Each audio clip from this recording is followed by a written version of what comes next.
आज सुबह के सत्संग में आप जी ने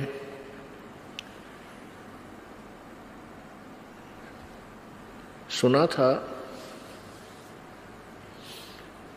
कि गुरु बिन माला फेरते, गुरु बिन देते दान, गुरु बिन दोनों निष्फल हैं, चाहे पूछो वेद पुराण। आज सुबह के सत्संग का विषय था कि आप इस लोक के रहने वाले नहीं हैं, हम सभी सतलोक से आई हुई वो पुण्यात्मा हैं जो सदा सुखी रहा करते थे, और हम काल के जाल में फंस के अपने पैर पे आप कवाड़ा मार के हम यहाँ दुखी हो रहे हैं। अब हमने अपने सतलोक जाना है। जब तक हम सत्यलोक नहीं पहुंचेंगे तब तक ये कष्ट पे कष्ट हमें झेलने ही पड़ेंगे, क्योंकि यहाँ का विधान है जैसे कर्म प्राणी करता है उसको वैसा ही फल मिलेगा। यहाँ के विधान अनुसार पुण्य भी आपको भोगने हैं और पाप भी आपको ही भोगने होंगे। इसमें कोई परिवर्तन नहीं हो सकता। इसमें परिवर्तन कर सकते हैं पूर्ण ब्रह्म परमेश्वर, पूर्ण ब्रह्म वो कबीर परमेश्वर। उसकी विधि, उसकी पूजा की विधि जैसे वो प्रभु लाभ दे वो किसी के पास नहीं है, केवल परमेश्वर ने आकर के ही बताई। और चंद पुण्यात्माओं ने परमात्मा का साक्षात्कार किया और परमेश्वर कबीर जी द्वारा बताई गई भक्ति विधि से अपनी भक्ति साधना की और सत्यलोक चले गए।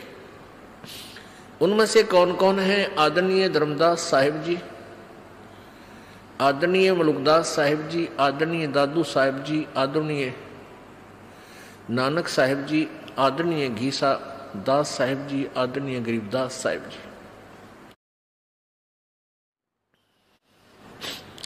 जब तक हम सतलोक नहीं जाएंगे हम यही दुखी होते रहेंगे।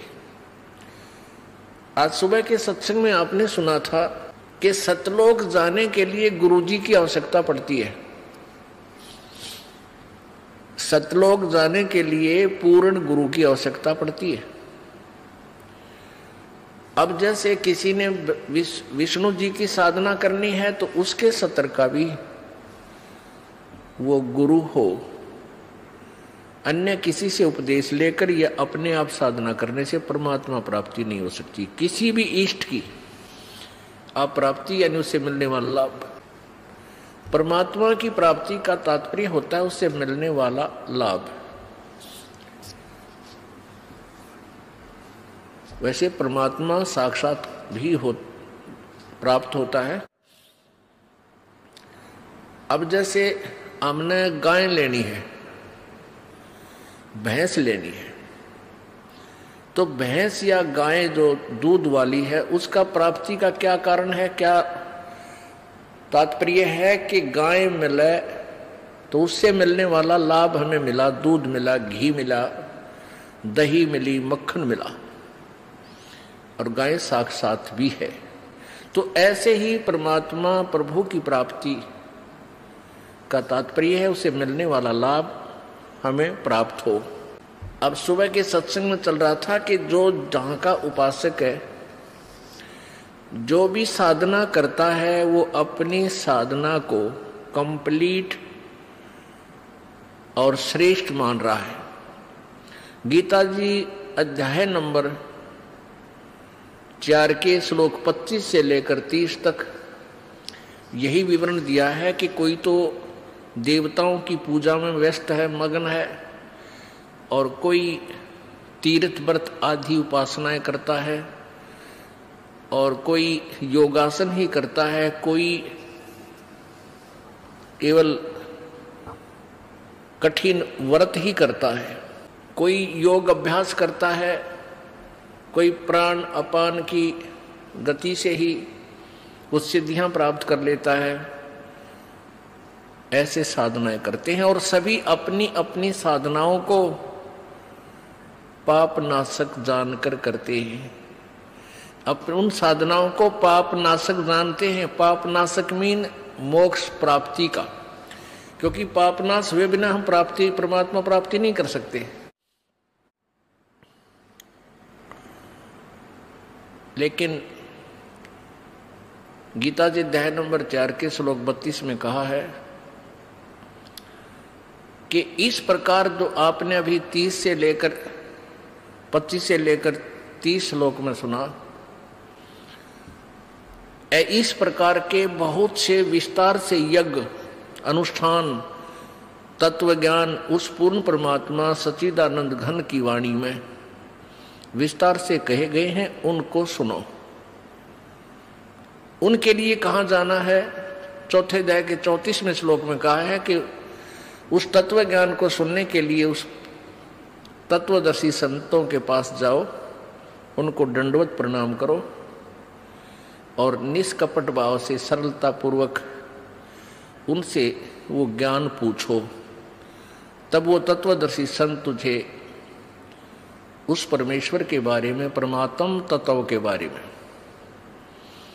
ज्ञान कराएंगे। इससे ये सिद्ध हुआ कि गीता ज्ञान दाता अपने से किसी अन्य परमेश्वर के विषय में जानकारी लेने के लिए कह रहा है और स्वयं उस जानकारी से अपरिचित है। इससे सिद्ध है गीता जी का ज्ञान इनकम्प्लीट है, लेकिन रॉन्ग नहीं है। अब सुबह जैसे नित्यानंद जी महाराज का आपने शब्द सुना था, क्यों भूली घरे अपना ये ना देश तुम्हारे, पीछे फिर पछताओगे कर लो सोच विचार। अब नित्यानंद जी महाराज विष्णु जी के उपासक थे और वो भी ज्ञान का जो दृष्टिकोण रखते थे, अपने उस विष्णु लोक को ही पूर्ण मोक्षदायक धाम मानकर उसी को टारगेट बनाए हुए थे और वो अपने उस ज्ञान को, अपने उस साधना को मोक्षदायक मानते थे, तभी तो उसको कर रहे थे और तभी तो उनके ढोल के डंके पर वो आवाज लगा रहे थे। अब वो नित्यानंद जी कौन थे?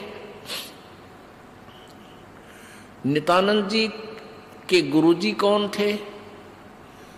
संत गुमानी दास जी।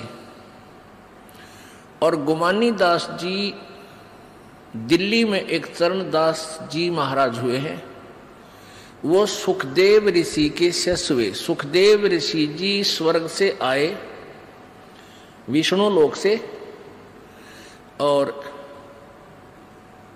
चरणदास जी को दिल्ली में मिले, उनको अपना शिष्य बनाया और स्वर्ग तक के ज्ञान से उसको परिपूर्ण किया। उस चरणदास जी महाराज की परंपरा में उनके ही ज्ञान के आधार से आगे चल के एक गुमानी दास जी संत हुए, वो इस नित्यानंद महाराज के गुरुदेव थे। तो इससे सिद्ध हो गया कि ये कौन से कुएं का पानी है? ये स्वर्ग तक की साधना श्री नित्यानंद जी महाराज किया करते थे, संत नित्यानंद जी। तो और वो सुखदेव को कैसे ज्ञान प्राप्त हुआ आपको सुबह बताया। अब सुबह आपको बताया तो वही ज्ञान संत गरीबदास जी महाराज जी ने अपनी अमृतवाणी में लिखा है, और कैसे राजा जनक ने उस भोली आत्मा को समझाया।